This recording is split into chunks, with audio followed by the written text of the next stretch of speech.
Cette enquête a été réalisée entre le 1er avril 2012 et le 30 juin 2012. Alors, fait assez exceptionnel, c'est le nombre de participants à cette enquête. 45 000 personnes, 45 000 travailleurs ont participé à cette enquête, ce qui est un résultat assez imposant pour ce type d'enquête. Alors, un grand bloc de notre information, de notre analyse, va consister à plonger dans les niveaux salariaux. Première chose, c'est que l'écart entre les salaires les plus bas et les salaires les plus élevés de la population qui a répondu, des répondants, cet écart est assez faible. Quand on compare avec ce qui peut se passer dans plein de pays du monde entier, c'est faible. Donc, première constatation, une assez grande concentration dans la diversité des salaires. Deuxième constatation, c'est que par rapport à 2010, pas de différence. Ça, c'est surprenant, parce que le mot qu'on entend tous les jours à la radio en ce moment, c'est quand même le mot index. Et puis, il n'y a pas que l'index, il y a quand même des personnes qui ont eu des augmentations, vous tous, moi aussi sans doute, ou des personnes que nous connaissons en tout cas. Il paraît qu'il y a des gens qui ont eu une augmentation, en d'autres termes. Donc, si je prends le concept de l'index plus le concept de l'augmentation, c'est que logiquement, la moyenne aurait dû, ou la médiane auraient dû augmenter. Et ce n'est pas le cas. Ici, il n'y a pas grand changement par rapport aux différences entre secteurs. On retrouve toujours le pharma et la chimie en haut, et on retrouve toujours le socio-culturel en bas. Par rapport aux fonctions, est-ce qu'il y a des gros écarts? Là aussi, pas de changement par rapport à 2010. L'enquête a utilisé 4 critères. On a demandé aux personnes interrogées quels sont les critères qui sont les plus importants quand vous avez obtenu ou que vous voulez obtenir une augmentation salariale. 1, individuel. 2, compétences, ce qui veut dire individuel. 3, la société. 4, l'équipe. D'abord, une remarque positive, c'est que les prestations, c'est-à-dire les résultats, viennent avant les compétences. On est quand même dans un monde où il faut délivrer, quoi. Si c'était les compétences alors que je ne délivre pas, c'est un problème. Ce n'est pas parce que je sais quelque chose que je suis bon dans quelque chose. Donc c'est plutôt une bonne nouvelle.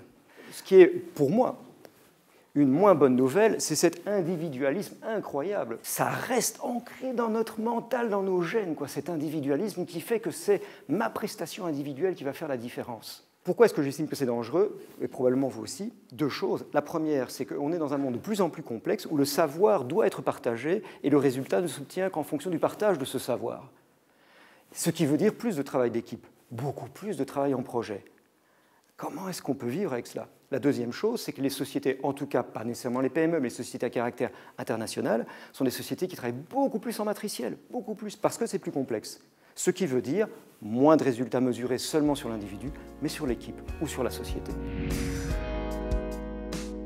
Concernant les niveaux de satisfaction, 48% des personnes ne sont pas satisfaites de leur salaire. Par rapport à ces personnes qui sont insatisfaites, dans quelle mesure les répondants trouvent-ils qu'ils ont une augmentation s'ils vont voir leur patron, s'il y a une démarche active? Et là, on va voir une différence suivant les fonctions d'exécution. C'est beaucoup plus présent. Les fonctions top management, c'est moins présent. Ça va de 15 à 25%. Le salaire de départ. Donc jusqu'à maintenant, c'était les niveaux salariaux en général. Maintenant, on va s'intéresser au salaire suivant les diplômes que l'on a quand on aborde le marché du travail. Alors, à votre avis, quel est le diplôme qui rapporte le plus comme premier salaire, comme premier emploi? La pharmacie. Étonnant, tout à fait étonnant. Pharmacien. Pharmaciens d'industrie, et ils sont en manque. Hein. C'est clair qu'on a un manque de pharmaciens d'industrie. C'est catastrophique de recruter. On va avoir ensuite 8 diplômes qui sont des diplômes entre 2 500 et 3 000 euros. Et ce sont toujours les mêmes. Et là, on va retrouver ingénieur civil, médecin, etc. Il y a de l'avenir pour des fonctions, pour des diplômes qui sont pragmatiques, concrets.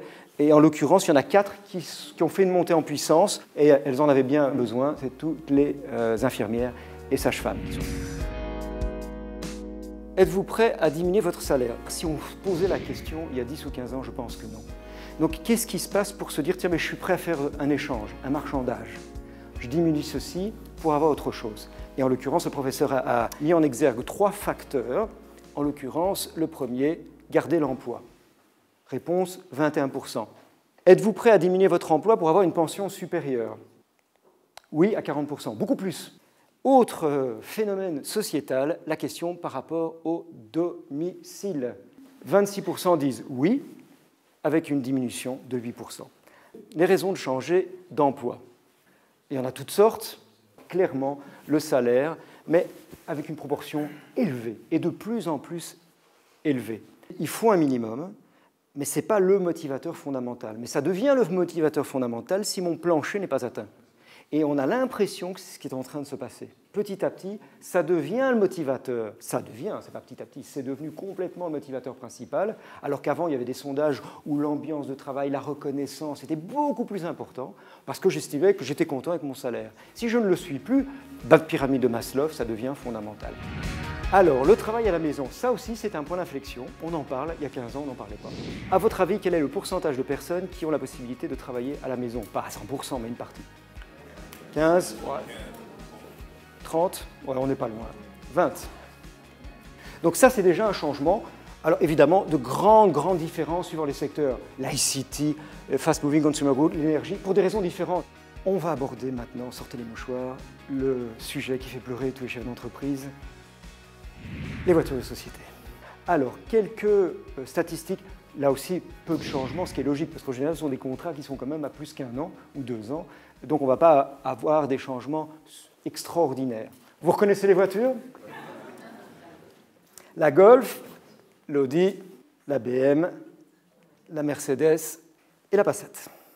Quel est le niveau de liberté par rapport à cette notion de voiture de société? Mais c'est assez extraordinaire, franchement. Bon, je ne le dirai pas nécessairement à tout le monde, mais je trouve que c'est extraordinaire. Choix de la marque, 61%. Choix du type de véhicule, 58%. Pas de restriction de carte d'essence. Bien sûr, il y a un contrôle, mais quand même 89%. Carte essence uniquement en Belgique, 65%. C'est quand même... Allez, c'est pas mal, quoi.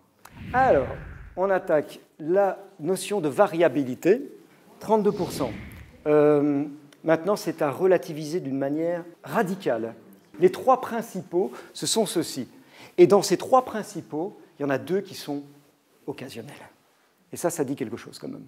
On ne passe pas à un système où clairement c'est établi, chaque année il peut y avoir une variabilité qui est organisée, méthodique, c'est de l'occasionnel quand je peux.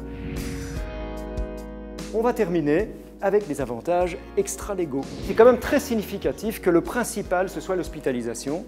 Donc les crises cardiaques sont possibles, les chèques repas, l'assurance groupe, quasiment 50%, c'est énorme. On est en train de passer d'un système d'État-providence à un système de société-providence. Il va falloir probablement, au fil du temps, avoir un nouveau type d'argumentation par rapport à ce qu'on propose.